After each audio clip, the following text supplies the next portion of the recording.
Mesdames et messieurs, bonjour et bienvenue à cette nouvelle visioconférence organisée par la délégation de l'Union européenne. Le 8 mars célèbre la Journée internationale des droits de la femme, mais une seule journée ne suffit pas et toutes les occasions sont à saisir pour parler des femmes, de leurs combats et de leurs projets. Les femmes algériennes sont très nombreuses à avoir des parcours inspirants et à être actives sur le terrain de par leurs actions ou de par leurs engagements. La femme algérienne est ambitieuse et déterminée et n'hésite pas à investir des domaines qu'on considère parfois à tort comme étant masculins.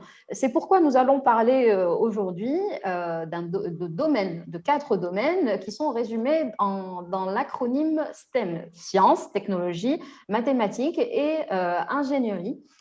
Il s'agit de 4 disciplines qui sont au cœur des innovations qu'a connu et connaît toujours notre société. Pour en parler avec nous aujourd'hui, deux femmes, toutes les deux issues de formation d'ingénieurs. Shahrazad Saadi, vous êtes cofondatrice de Créa Business, vous êtes également membre de l'exécutif de l'Association des femmes algériennes chefs d'entreprise, connue sous le nom de SEV, dont vous êtes chargée de projet et de communication. Et vous êtes également coordinatrice du programme allemand GPP, dont nous allons avoir l'occasion de parler au cours de l'heure qui suit. Nous avons parmi nous également Fizili Idir. Vous êtes ingénieure d'État en hydraulique et vous êtes membre fondatrice de l'association AMZO, qui est une association féminine scientifique que vous allez avoir également l'occasion de nous présenter. Merci à vous deux d'avoir accepté notre invitation et de prendre le temps de nous faire part de vos différents témoignages et de parler de vos parcours. Alors, merci à vous. Est-ce que vous nous entendez bien, Fizeli? Oui, oui. Parfait. Alors, pour commencer, nous allons faire un tour d'horizon de vos parcours. J'aimerais que vous nous parliez de vos choix, c'est-à-dire, Shahrazad, pourquoi vous avez choisi l'informatique pour commencer, Fizeli, pourquoi vous avez choisi l'hydraulique et quel a été votre cheminement depuis l'université finalement. Shahrazad, est-ce que vous souhaitez commencer, s'il vous plaît? Absolument. Merci. Tout d'abord, je vous remercie de nous donner l'occasion de nous présenter au grand public et de parler de cette thématique très importante qui est les STEM. Oui, je suis ingénieure d'État en informatique, spécialisée dans les systèmes d'information. En fait, je n'ai pas tellement choisi de faire informatique. J'ai eu un parcours scolaire important où j'ai toujours été parmi les premiers. Et comme vous savez, il y a un mécanisme d'orientation qui a fait que, selon ma moyenne, donc j'ai été orientée vers cette spécialité. Et en fait, je n'ai pas regretté. Je n'ai pas regretté parce que j'ai eu des formations de mathématiques et scientifiques et pouvoir faire cette spécialité était pour moi une opportunité d'aller vers une spécialité très importante qui arrivait sur un peu le marché de l'enseignement, l'informatique. Et donc, j'ai entamé mes études. J'ai été donc ingénieur en informatique, option système d'information. Et de là, j'ai commencé mon parcours professionnel en tant que développeur de logiciels dans une entreprise privée. Après, bien sûr, l'aventure a continué. Donc, après ce premier poste, j'étais chargée de développer donc, des applications et des programmes informatiques dans le domaine des cartes géographiques, en hydraulique d'ailleurs. C'était un peu la spécialité de l'entre... Voilà, comme par hasard, c'était un peu la spécialité. Vos deux domaines se croisent, ouais. Oui, oui, oui. Et c'est un domaine vraiment où les applications informatiques, Tiziri nous le dira peut-être après, est très important. Après, j'ai travaillé dans l'automobile, j'ai travaillé dans une entreprise familiale. Des circonstances ont fait que je devais prendre ce poste, donc j'ai pris le poste de directrice commerciale, mais j'ai toujours essayé d'intégrer l'informatique et les programmes informatiques dans cette entreprise. Quelques années plus tard, j'ai pris goût à la gestion des entreprises et j'ai décidé de créer donc ma propre firme. Et je pense que l'aventure a réellement commencé à partir de là. À ce moment-là. On va avoir l'occasion d'en parler un peu plus amplement. Fizeli Yidir, parlez-nous un petit peu de vous.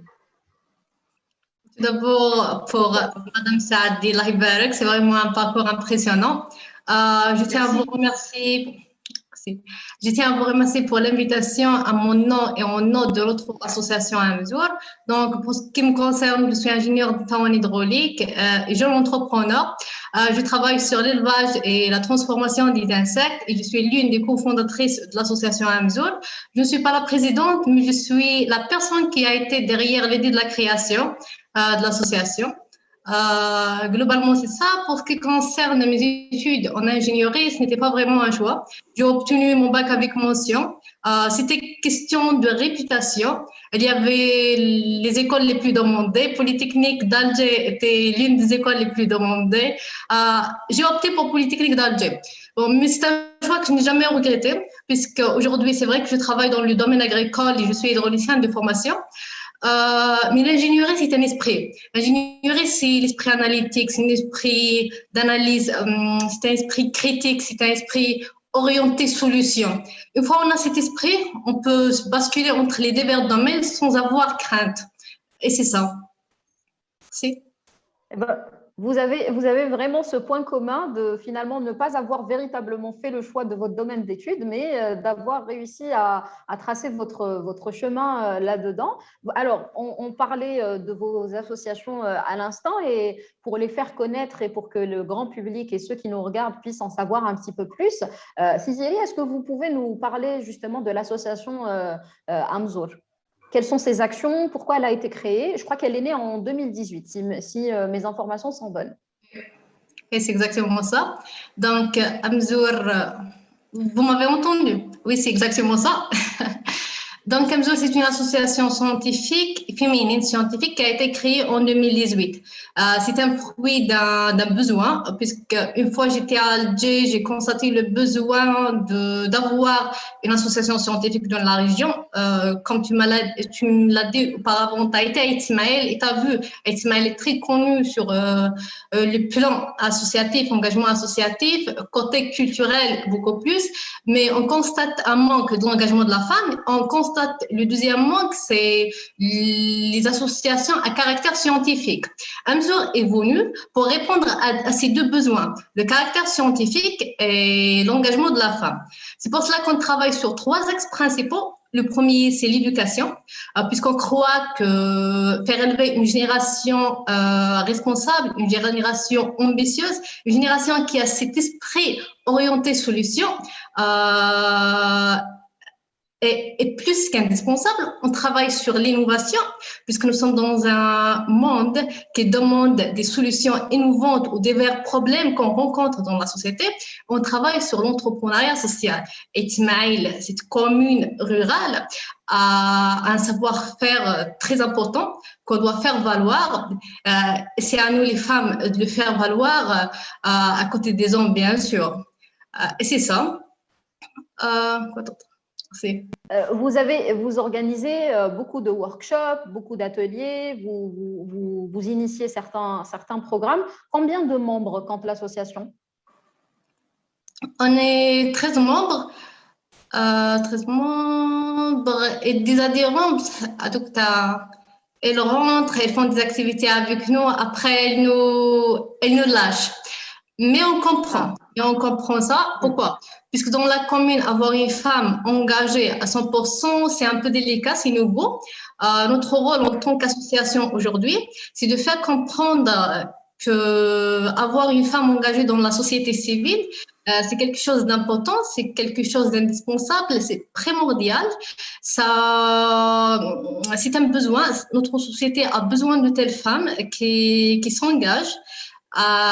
Et c'est ça, le fait d'avoir des femmes qui viennent auprès de nous pour nous aider à organiser une activité de 3, c'est un acquis.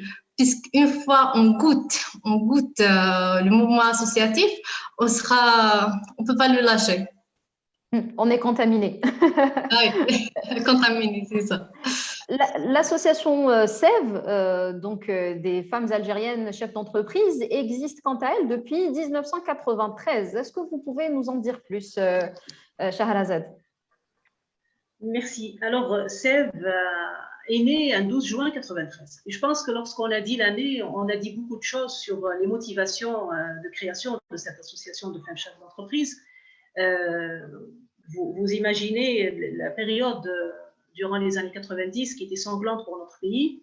Et Sève, qui créé à ce moment exactement, avait beaucoup de significatif. Cet acte avait beaucoup de signification, car au-delà du fait que la motivation première était de promouvoir l'entrepreneuriat féminin et d'encourager les femmes à créer leur entreprise et à participer dans la vie économique par la réflexion, le plaidoyer et par l'action, mais il y avait aussi une envie exprimée par 77 femmes qui sont les membres fondatrices de faire face à un projet de société qui s'opposait à la modernité, au développement et à la place de la femme dans une société.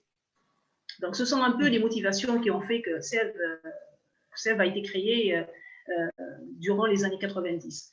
Bien sûr, vous imaginez aussi, vous pouvez vous rappeler les conditions économiques et l'état économique du pays, où on était vraiment dans un chaos économique, un boycott pratiquement économique, etc.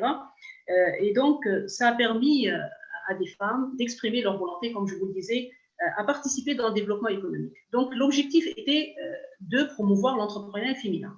Comment le promouvoir? D'abord par l'information. Informer les femmes sur les possibilités d'investissement, sur les opportunités que présentait le pays, les mécanismes d'accompagnement. Et en 90, dans les années 90, il n'y avait pas Internet, il n'y avait même pas de mobile en Algérie. Donc, il y avait un grand travail de proximité qui se faisait par des rencontres régionales, par le dialogue avec les pouvoirs publics et aussi par la volonté de construire un réseau.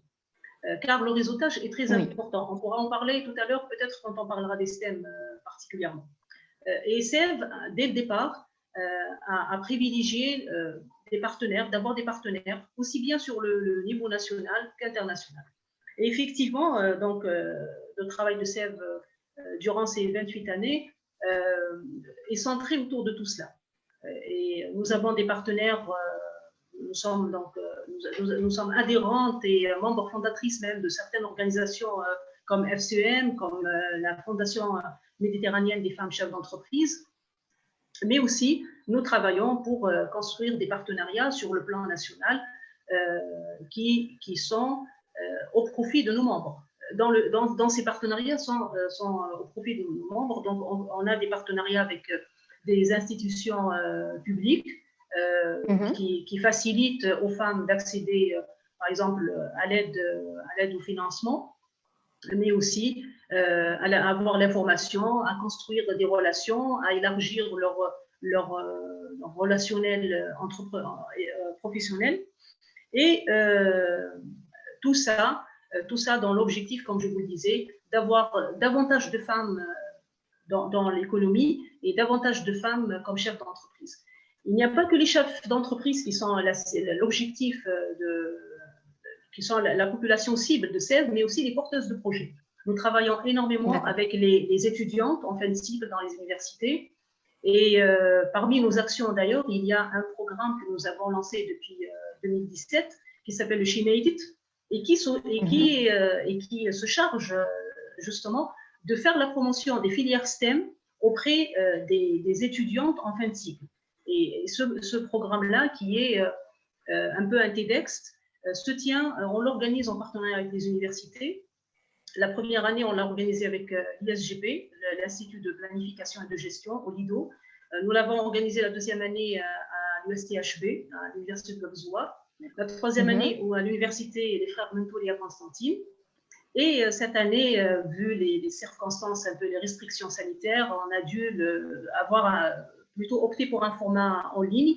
Et ça nous permet, depuis 4 années, d'identifier des idées, des projets portés par des femmes, des filles, des jeunes filles universitaires en fin de cycle ou en master ou en doctorat, dans la recherche également. Donc, d'identifier des projets très importants, très innovants, mais on ne s'arrête pas à l'étape identification. On va un peu plus loin car on accompagne ces femmes à mettre en œuvre et à concrétiser leurs projets, à lancer leur entreprise ou leur start-up par la formation d'abord et ensuite par l'accompagnement auprès des organismes mis par l'État, par exemple auprès de l'ANSEJ, auprès de banques, etc. Bravo en tout cas pour tout ce que vous faites. Voilà un peu ce que fait la SEV, il y a beaucoup de choses. Donc, je n'ai pas parlé peut-être d'un point aussi important à SEV. Nous sommes un patronat, féminin.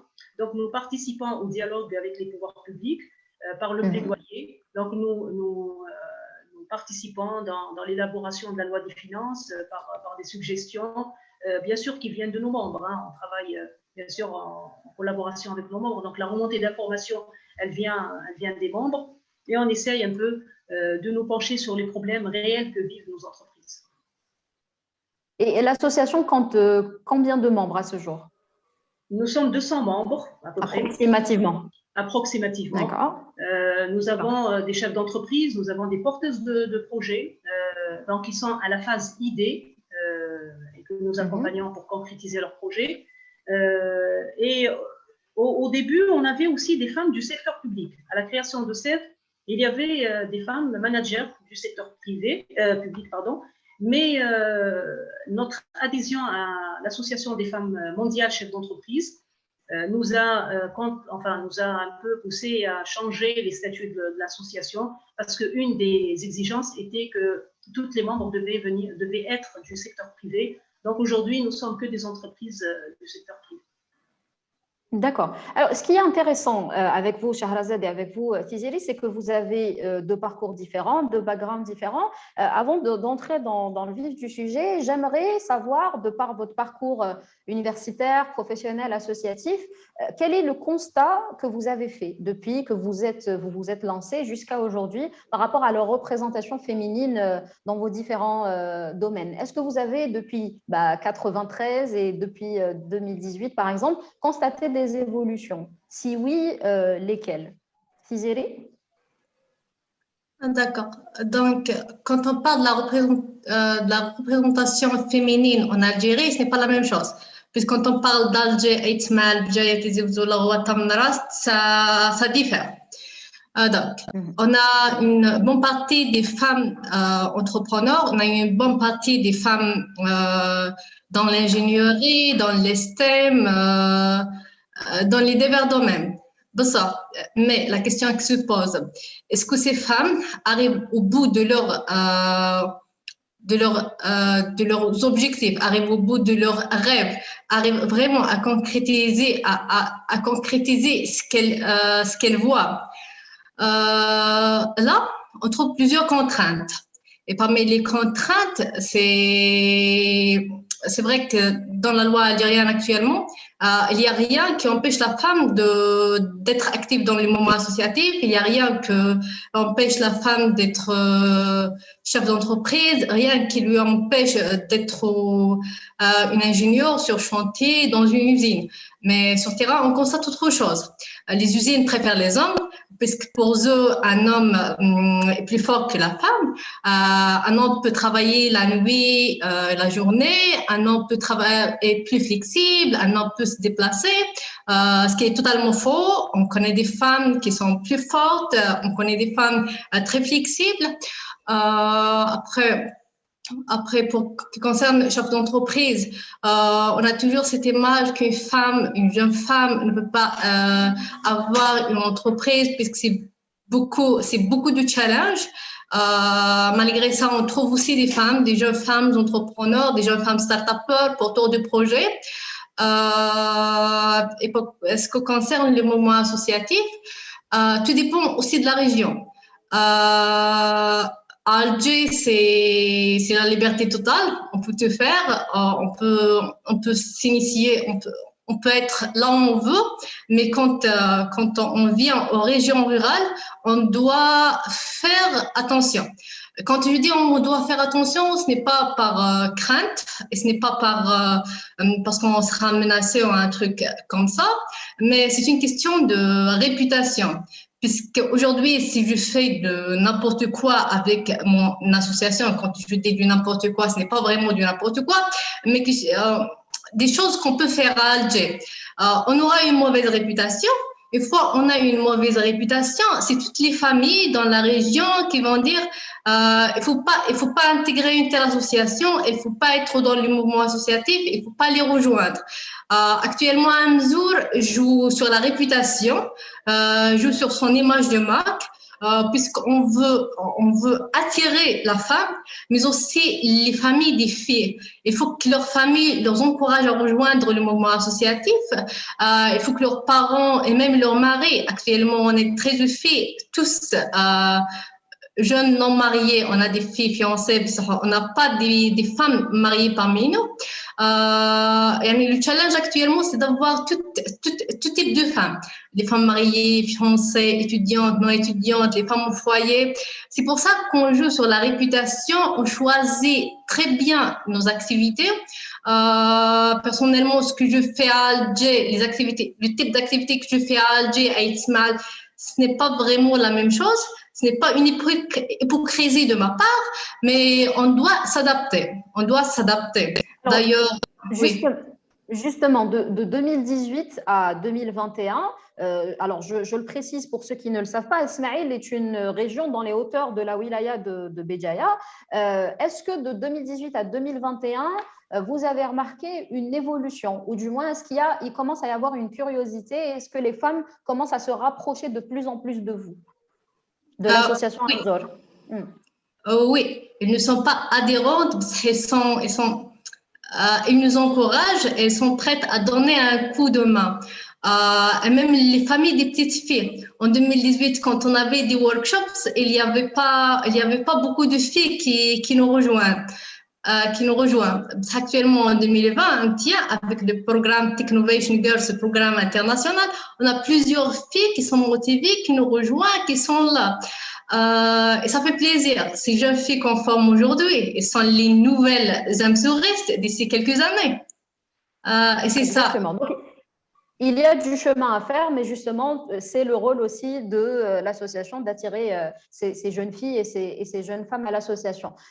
Qu'en est-il de vos constats, Shahrazad, depuis que vous avez intégré SEV jusqu'à aujourd'hui? Est-ce que vous avez remarqué une évolution? Qu'est-ce que vous pouvez nous dire là-dessus? Certainement. Moi, j'ai intégré SEV en 2012 et j'imagine que l'évolution, elle est là. On ne peut pas faire abstraction de ce qui s'est passé ces dernières années. L'entrepreneuriat est devenu une vraie alternative à l'emploi parce qu'on prend conscience de plus en plus que l'État ne recrute plus, qu'il y a des difficultés à trouver des postes après la sortie de l'université et qu'il y a beaucoup d'opportunités, qu'il y a beaucoup de possibilités à entreprendre. Après, ça reste un acte délibéré. Entreprendre est un acte délibéré. On choisit d'être entrepreneur. On a un profil ou on ne l'a pas. Et ce n'est pas quelque chose que vous êtes obligé de faire. Donc, et c'est ça, justement, qui est important. On en reviendra tout à l'heure à cette culture entrepreneuriale qu'il va falloir mettre en avant chez nous, de plus en plus, chez les femmes surtout. Donc, l'évolution, elle est là. Il y a de plus en plus de femmes qui viennent nous voir, qui veulent créer leur entreprise, qu'on rencontre dans les régions où on les attend le moins d'ailleurs. Hein. Il y a des régions qu'on pense être conservatrices, où la femme, où les hommes ne permettent pas qu'elle travaille, etc. Mais on est toujours surprise de voir que dans ces villes-là, il y a des maris qui viennent accompagner de leur épouse, des papas accompagnés de leur fille, et qui veulent qu'elle entreprenne. J'imagine qu'il y a aussi un vrai besoin financier qui est là et les gens prennent dans ces régions-là, rurales ou autres, que l'entrepreneuriat, qu'il soit artisanal ou industriel ou autre, agricole ou autre, est important pour eux. Donc oui, ça a évolué. Après, ce qui est important, ce n'est pas, à mon sens, ce n'est pas de créer une entreprise, c'est de la faire vivre. C'est la pérennité aujourd'hui des entreprises, c'est elle qui est menacée. Et ça, et là, on sort du schéma problème sociétal et frein sociétal, et on est face au problème du climat des affaires. Et c'est ça aujourd'hui que nous essayons d'améliorer par le plaidoyer, justement. Et c'est ce qu'on observe. Beaucoup de femmes sont très motivées pour créer leur entreprise, avec tous les mécanismes qu'offre l'État, mais après, il y a un souci de pérennité. Parce qu'il y a un marché qui n'est pas très organisé, il y a une dévaluation du dinar, il y a un manque de visibilité économique, etc. Donc, c'est ça les problèmes en fait auxquels font face les femmes qui créent leur entreprise. Après, si on devait parler un peu des freins à la phase création, vous pouvez tout retrouver. Vous avez des problèmes de confiance en soi. Il y a des femmes qui n'osent pas franchir le pas, qui n'osent pas, alors qu'elle peut avoir une très bonne idée, avoir la compétence technique, elle est universitaire, elle est formée, mais elle n'ose pas. Elle n'a pas confiance en elle. Et on travaille beaucoup aussi à SEB par des ateliers qu'on organise de formation, parce que la formation reste un axe très important chez nous. Je pense que c'est très important d'être formé en management, en motivation, en PNL, dans tous les modules qui peuvent avoir un apport quant au renforcement des capacités des membres.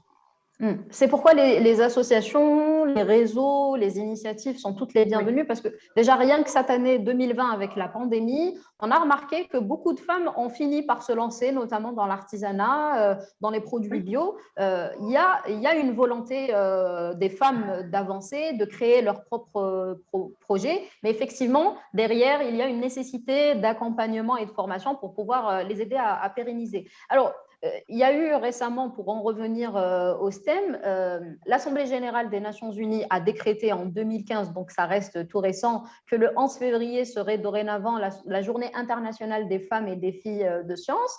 On a également des chiffres en Algérie qui sont surprenants, mais c'est de manière très positive, parce que selon le ministère de l'Enseignement supérieur, il y a 60% de jeunes filles sur les bancs de l'université. Et pour être plus précise, 75% d'entre elles sont dans les sciences médicales, 50% sont en maths informatique et 40% sont dans les technologies. Et d'ailleurs, c'est une moyenne supérieure à la moyenne mondiale. Vous êtes certainement tombé sur le fameux article qui mettait en avant le taux de femmes ingénieurs en Algérie, qui est le plus élevé au monde. Et même dans les villes du Sud, le constat reste positif, puisque en biologie ou en sciences de la matière, les proportions dépassent les 70%. Et plus de 50% aussi sont dans l'informatique et les technologies. Donc, à votre avis, qu'est-ce qui pousse aujourd'hui les jeunes filles algériennes à se diriger vers ces domaines, vers les STEM?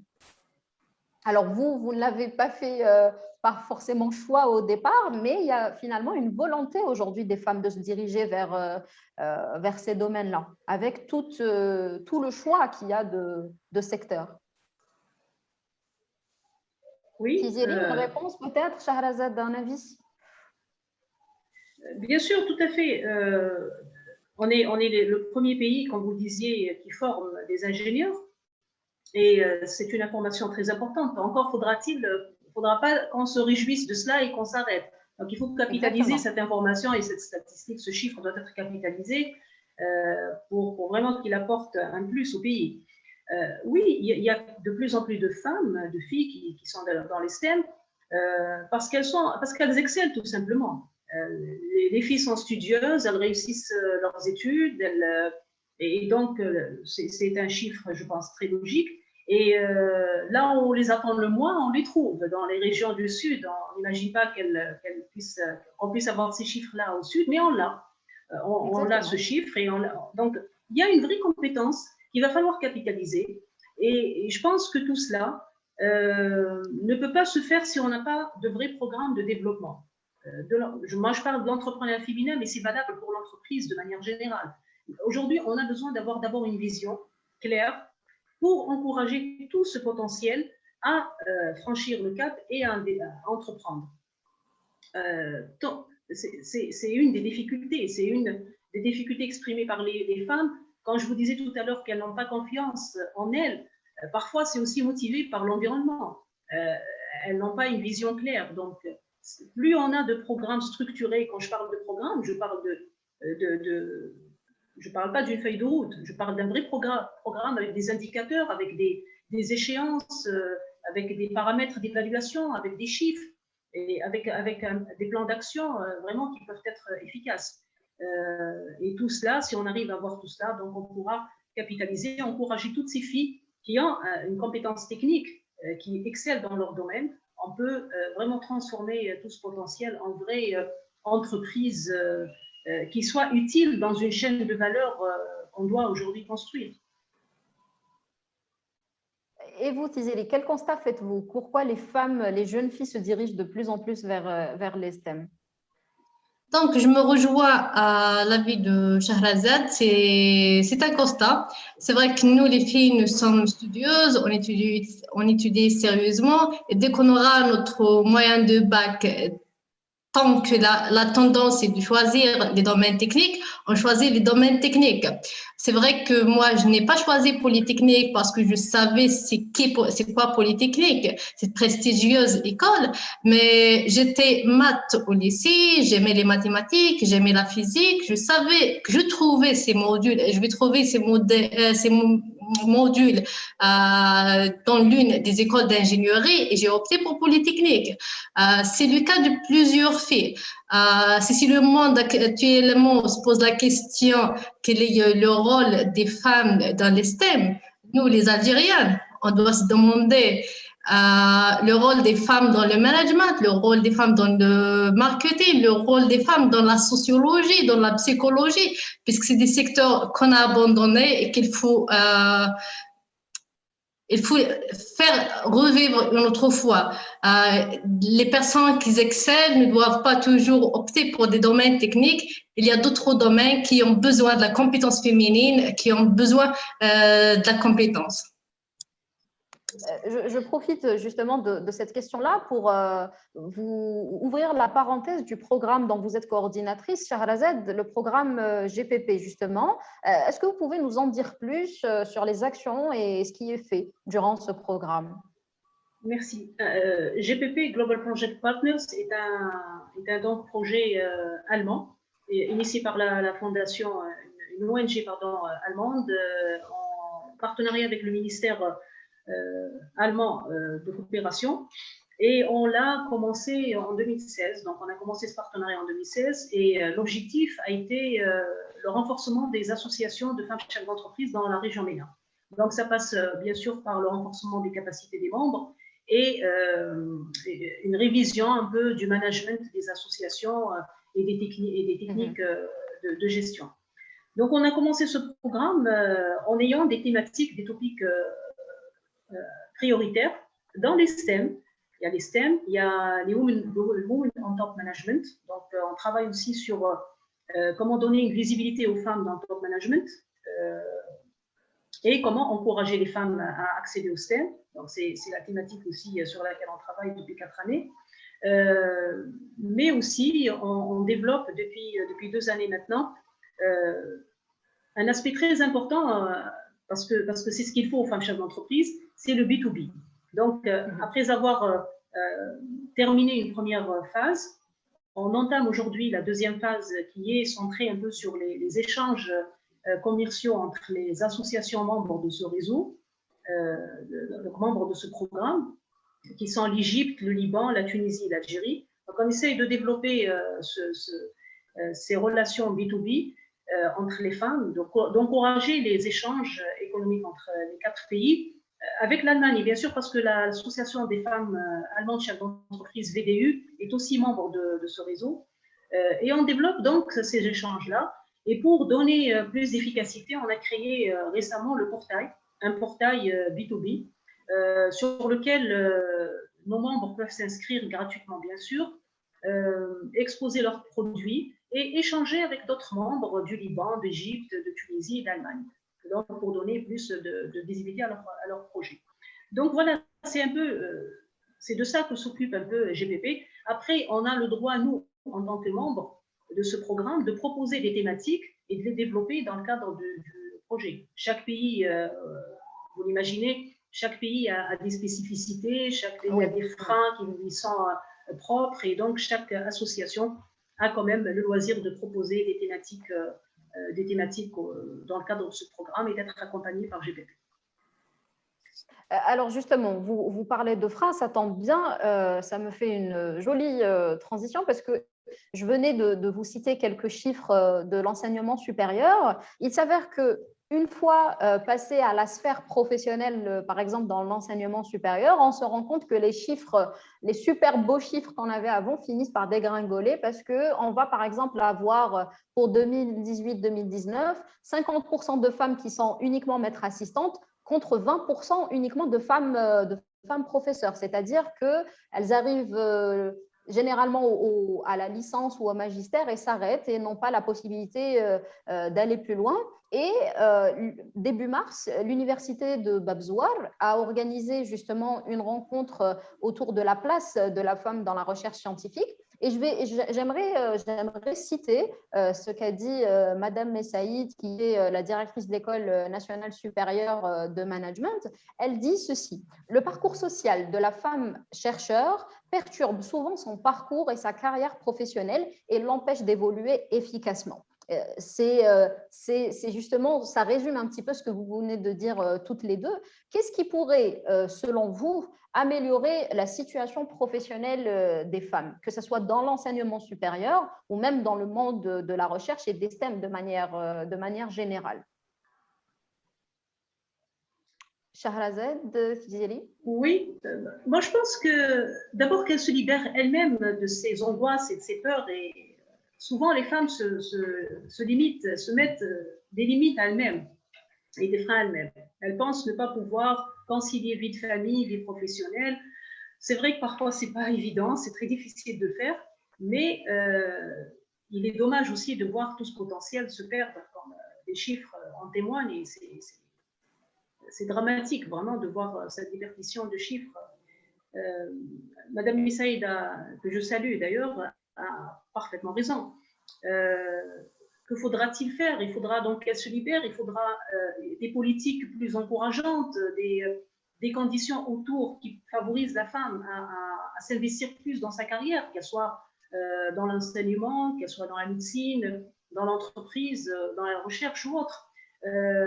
Qu'on mette moins de pression sur la femme, sur le plan familial aussi. Et ça, c'est une culture de plus en plus à améliorer, à développer. Peut-être que la nouvelle génération aujourd'hui, les garçons, les hommes sont un peu plus compréhensifs qu'il y a 20 années ou plus. Donc, il y a de l'espoir. Et on voit aujourd'hui que les filles travaillent, enfin, en plus, veulent accéder plus à des postes et ont l'ambition pour le faire. Donc, il y a tout ça à mettre en place. Il y a des programmes, comme je vous le disais, il faut vraiment mettre de vrais programmes. Il faut encourager par ces programmes-là la femme à accéder à des postes importants, à l'entreprise. Il faudra aussi que les choses soient sur le plan… Bon, on a des lois qui sont favorables, mais il faudra aussi qu'on veille à ce que ces lois-là soient réellement pratiquées sur le terrain et qu'il n'y ait pas et qu'elles soient communiquées aux femmes finalement. Communiquées, l'information est… Tout à fait. L'information est très importante. C'est aussi le rôle des associations, des organisations professionnelles, des organisations et associations comme celle dans laquelle est membre Tiziri. Donc, les associations locales sont très importantes. Elles doivent jouer leur rôle parce que c'est elles qui sont proches des femmes. Elles sont sur place, elles connaissent le contexte social, le contexte culturel. Donc, elles ont un vrai rôle à jouer. Je pense que tout le monde a sa responsabilité, a son rôle à jouer. L'État, la société civile, les femmes elles-mêmes. Moi, je reviens toujours à la femme. Elle doit être aussi, elle doit avoir son destin entre les mains et décider de sa vie. Ne pas se mettre des freins elle-même, se libérer un peu de la pression et se dire que si elle échoue, c'est pas grave. Elle peut recommencer et ça sera toujours à son avantage. Donc voilà, il ne faut pas avoir peur, il faut se lancer, il faut travailler, il faut essayer, il faut aller au bout de son idée et son rêve. Et tant pis, si on échoue une fois, on peut refaire l'expérience et s'améliorer et faire le bon constat et redémarrer. Il ne faut pas vraiment se freiner soi-même. Exactement. Exactement. Tizeri, qu'en pensez-vous? Donc, je rejoins Shahra. Je veux juste ajouter un truc. La recherche scientifique est avant tout un investissement qui demande beaucoup de temps, qui demande de la passion. une femme, une fois est arrivée à ce stade, d'autres engagements arrivent, notamment les engagements familiaux. Aujourd'hui, si on veut avoir une femme qui excelle même dans la recherche scientifique, il faut revoir ses engagements familiaux. La question du ménage, elle ne doit pas être la seule qui fait le ménage dans la maison. La cuisine, elle ne doit pas être la seule qui fait la cuisine. Elle ne doit pas être la seule responsable sur ses enfants, puisque tout cela, c'est des responsabilités très lourdes sur la femme, sur son parcours professionnel et même sur la recherche scientifique. Il faut penser à ça et lui donner, et lui aider, et l'aider à faire, à passer de cela, à faire. Et justement, est-ce que vous, par exemple, vous êtes optimiste quant à la région d'Asmaïl, où on sait que c'est un peu compliqué justement de faire accepter que la femme a un rôle à jouer dans la société à l'échelle locale et même au-delà. Est-ce que vous êtes optimiste par rapport à l'impact que peut avoir Amzour à Asmaïl? Donc, juste une remarque, à Ismaël, ce n'est pas difficile de faire la recherche scientifique, ce n'est pas difficile d'être une femme dans le domaine technique, ce n'est pas difficile d'être une femme dans la recherche scientifique. C'est juste une question de culture. On ne trouve pas une femme engagée dans la société civile. Ah oui, c'est ça. Oui, c'est ça. Oui, on est optimiste au rôle de Amzour dans Ismaël, puisque l'impact est là. Une fois on voit l'impact positif de l'association, ses activités, c'est tout le monde qui voudra rejoindre et qui voudra encourager à ajouter sa pierre à l'édifice. Et c'est ça, et à mesure, puisqu'on travaille sur l'éducation, on veille à élever une génération très ambitieuse, que ce soit d'hommes ou de femmes. Une femme qui ne se fixe pas de limites pour aller au bout de ses rêves, de ses objectifs, et c'est ça. Et ce qui est important de souligner aussi, même si on parle du sujet des femmes dans la recherche, dans les STEM, il faut aussi que les hommes prennent conscience du rôle qu'ils ont à jouer dans l'intégration de ces femmes. Parce que les femmes, comme Tiziri, vous le disiez tout à l'heure, dans une usine, les femmes vont forcément subir une discrimination parce qu'on va croire qu'un homme sera plus disponible, plus fort et plus performant. Donc, il y a pas mal de barrières à dépasser. Je ne sais pas si vous en avez entendu parler. Fin 2020, il y a un nouveau réseau qui est né du nom de ALWIS, c'est Algerian Women in Science, qui a été créé par Anissa Belfatmi, qui est chercheur postdoctoral à la Harvard Business School, qui justement a fait le constat par rapport à la situation notamment des femmes dans le monde de la recherche et a rassemblé de nombreuses femmes chercheurs à travers le monde pour initier ce réseau-là et travailler notamment sur du mentorat. Finalement, à travers ce qu'on peut voir dans les médias, sur les réseaux sociaux, ce dont vous parlez, les actions de vos associations, les associations sont là, les initiatives également, mais comment on peut faire pour optimiser tous ces réseaux, mettre en relation toutes ces femmes pour créer une sorte de caisse de résonance? Comme le disait Shahrazad tout à l'heure, l'information est très importante. La SEV fait un travail auprès des universités, mais il y a pas mal d'actions et d'initiatives qui passent parfois presque sous silence. Alors, comment mettre tout ça en symbiose pour créer cette fameuse caisse de résonance et créer ce woman empowerment dont on parle depuis quelque temps?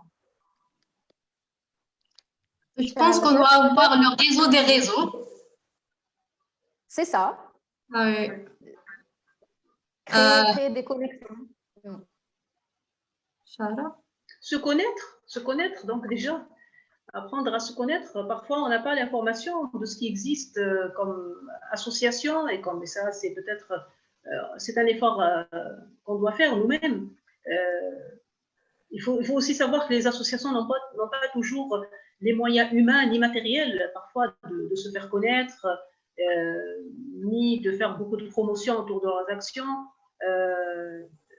Là aussi, vous donnez l'occasion de parler des médias. Les médias ont un rôle aussi à jouer dans cette visibilité de la société civile et des associations qui sont actives dans ces domaines-là, qu'elles soient locales ou nationales.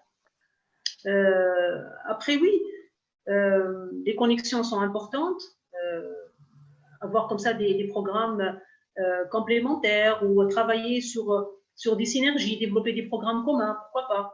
On peut, quelques associations qui actives dans un peu le même domaine peuvent développer des programmes communs, toucher plus de personnes et de bénéficiaires et rendre l'action plus efficace. Par exemple, l'association SEV et l'association Anzor qui pourraient organiser des choses ensemble. Oui, pourquoi pas, bien sûr, bien sûr. Nous avons une déléguée à Béjaïa et j'aimerais bien garder le contact avec Tiziri et on prévoit, nous on fait beaucoup de journées d'information sur les régions.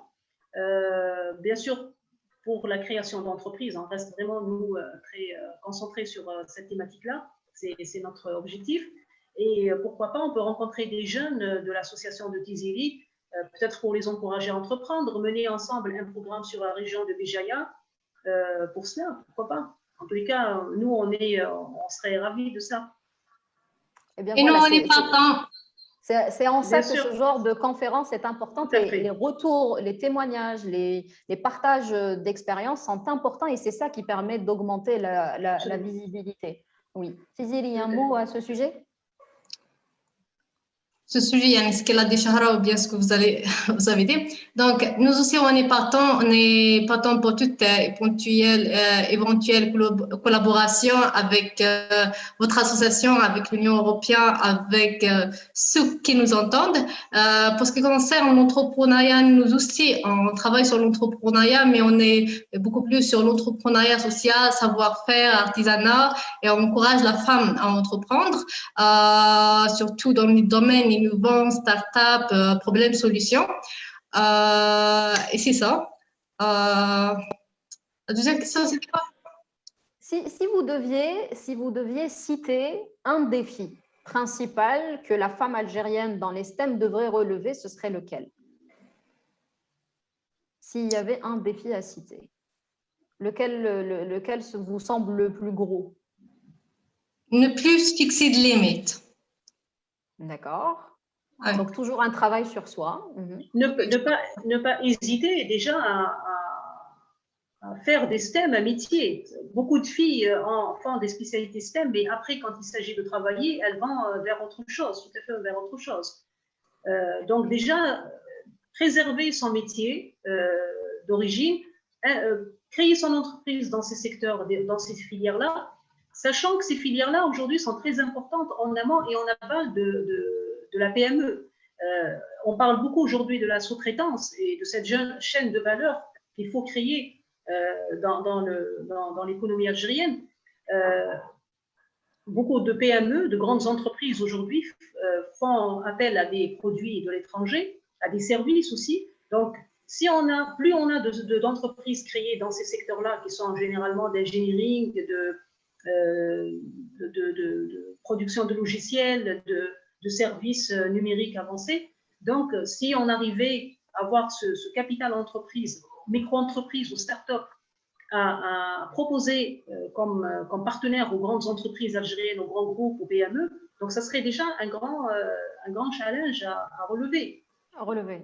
Oui, avoir vraiment sa place sur le marché des services ou des produits. Quelle recommandation ou quel message vous aimeriez faire passer à celles et ceux, mais surtout à celles qui nous regardent ou qui nous écoutent par rapport à leurs engagements de manière générale? Tenir bon, avoir le courage de réaliser ses rêves et d'aller au bout de ses idées. C'est vrai que c'est pas facile. Il y a tellement de freins, parfois le code social est pire que la loi. Mais Malish, il faut avancer. Le travail, c'est quelque chose de très important. Avoir son indépendance financière pour une femme est immense. Ça pourrait résoudre beaucoup de problèmes que vit la femme aujourd'hui, que ce soit au niveau de son couple, de son foyer, de la société. Ça lui permet de préserver sa dignité. Quand on travaille, on gagne son argent, on a sa place, on exprime ses idées, on arrive à préserver sa dignité. On évite tout genre d'exploitation, quel que soit le type d'exploitation. Et puis, ma foi, quand on a fait des études universitaires, qu'on a réalisé, qu'on réussit, il ne faudra pas que tout cela se perde, il faudra le capitaliser, en faire profiter l'économie et puis avoir vraiment la place que revient à la femme. C'est-à-dire essayer d'avoir vraiment que la femme essaye d'avoir sa place par rapport à ses efforts dans les études, son sérieux, le fait qu'elle soit toujours parmi les excellents. Donc, pourquoi perdre tout cela juste parce qu'on rencontre des problèmes les problèmes ne s'arrêteront jamais. De toutes les manières, il y aura toujours des freins, des obstacles. Et je pense que l'intérêt aussi et le sens de la réussite, c'est aussi de relever des défis et des challenges. Tout à fait. Et de dire, je suis passée et j'ai traversé tout cela et je suis là. Exactement. Thésée? Je lui dis, sois une personne passionnée, puisque quand on est une personne passionnée, on arrive à lever tous les défis, on arrive à militer, on ne se fixe pas de limites et on s'auto-challenge. Ce que nous manque dans la société actuellement, que ce soit pour les femmes ou les hommes, c'est cette passion. Quand j'ai commencé mon projet, c'était un peu bizarre pour la plupart des femmes, mais aussi pour les hommes. D'ailleurs, la communauté des start-upers en Algérie me surnomme Jarada, puisqu'à un certain moment, j'ai pitché une idée. Là où je pars, je vais faire l'élevage du Jarad pour la consommation humaine. C'était un truc de fou. Mais puisque j'y crois, puisque j'étais une personne passionnée, puisque j'ai vu le besoin, je l'ai constaté et je me suis dit, on doit trouver la solution. Aujourd'hui, c'est vrai que je ne fais pas l'élevage de criquet ou de jarad pour l'alimentation humaine, mais je suis toujours dans le domaine. Je fais l'élevage des insectes en général pour l'alimentation animale. C'est ça. Quand on est passionné, même quand on n'est pas du domaine, même quand on n'est pas, quand on n'a pas la compétence, puisque je suis ingénieur de formation, je ne suis pas agronome et je ne suis pas entrepreneur. Tout ce qui est management, je devrais l'apprendre. J'ai pu arriver à réaliser mon objectif. Et c'est ça, il faut être trop passionné. Il faut être trop passionné. Une fois on est passionné, on arrive à convaincre tout le monde. On arrive à réaliser ses objectifs. On arrive à être soi-même. C'est ça. Alors justement, j'en profite, vu que vous parlez de Jarada, vous avez été retenu dans le cadre du programme Restart pour notamment un projet entrepreneurial qui est justement une coopérative agricole. Est-ce que vous pouvez nous dire un mot au sujet de ce programme et de ce que vous avez pu accomplir durant Restart? Donc, durant Restart, le trajet est encore lent, puisque ce n'était que le début. On a eu il y a 5 jours, une semaine de formation sur les principes de base de l'entrepreneuriat. Pour le sujet de la coopérative agricole, c'est une coopérative agricole d'élevage d'insectes. Pourquoi l'élevage d'insectes? Puisque le challenge actuellement est économique, mais aussi un challenge écologique. Le but de la coopérative, c'est d'initier tout le monde à l'élevage des insectes pour qu'on fasse de l'élevage des insectes une filière comme toutes les autres filières. Quand on parle actuellement de la volaille, c'est tout le monde, c'est tous les fermiers, les fillahs qui arrivent à faire l'élevage de la volaille. Mais ce n'est pas le cas des insectes. Ce qu'on envisage faire, c'est exactement ça. Ramener la filière en Algérie, initier les gens dans ce domaine. C'est vrai, nous, en tant qu'ingénieurs, en tant qu'universitaires, notre rôle sera beaucoup plus dans la recherche et le développement. Mais c'est tout le monde qui doit se pencher sur cette nouvelle filière, puisque c'est à savoir que c'est l'alternative protéique mondiale d'ici 2050. Et l'Algérie doit être à la hauteur de ce challenge mondial. On vous souhaite beaucoup de succès en tout cas. Alors, on arrive bientôt à la fin de cet échange. Il nous faudrait plusieurs heures tant le débat est vaste. Avant de clôturer notre conversation et cette visioconférence, j'aimerais en savoir un petit peu plus sur peut-être, pourquoi pas, les actions ou les projets à venir, que ce soit vous à titre personnel ou en collaboration avec vos associations. Est-ce qu'il y a des choses de prévues dans les mois prochains? Tizeli, Shahrazad? Oui. Alors, pour Sève, il y a une deuxième session, en fait, avec Henkel.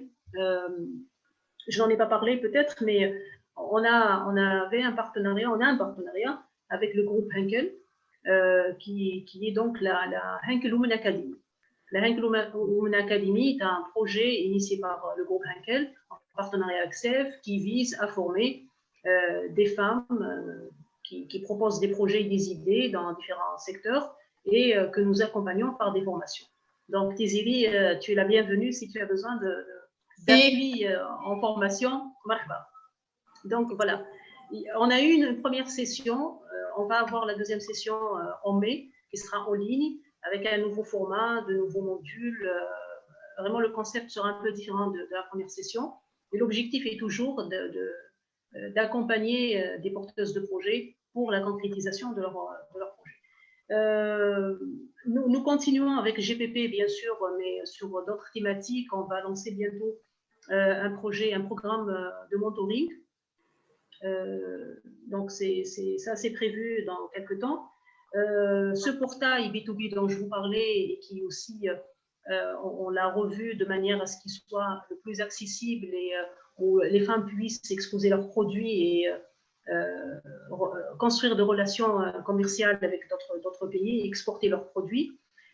Sur le plan entreprise, par rapport à mon entreprise, on se dirige de plus en plus aujourd'hui vers la conception des systèmes d'information et on propose de plus en plus de solutions digitales aux entreprises parce que c'est un peu des besoins qui s'expriment par nos clients. Et tout le monde aujourd'hui ressent, surtout après cette crise Covid, ressent la nécessité du numérique, du digital, des applications et solutions digitales. Donc, c'est un peu nos nouvelles orientations et sur ce que nous allons, on va se consacrer et nous concentrer davantage sur ça. D'accord.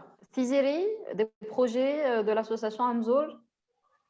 Donc, actuellement, nous sommes avec le programme international Technovation Girls. Amzour est le partenaire officiel de Technovation Girls en Algérie. Là, on forme les filles entre 10 et 18 ans en informatique. Quand je dis informatique, c'est-à-dire développer des solutions informatiques, développer des solutions digitales à des problèmes qu'elles ont constatés dans la société. La formation et la compétition, la date limite de soumettre leur projet, c'est pour le 19 avril. On a une vingtaine de filles, ce qui est impressionnant. Vous pouvez dire qu'on est la commune qui a le plus grand nombre de participants dans cette compétition, qui est en Algérie pour la première fois. Quand on a commencé cette compétition, on s'est dit peut-être qu'on n'aura pas beaucoup de participantes, peut-être c'est un peu difficile pour elles, puisque c'est nouveau même pour les grands.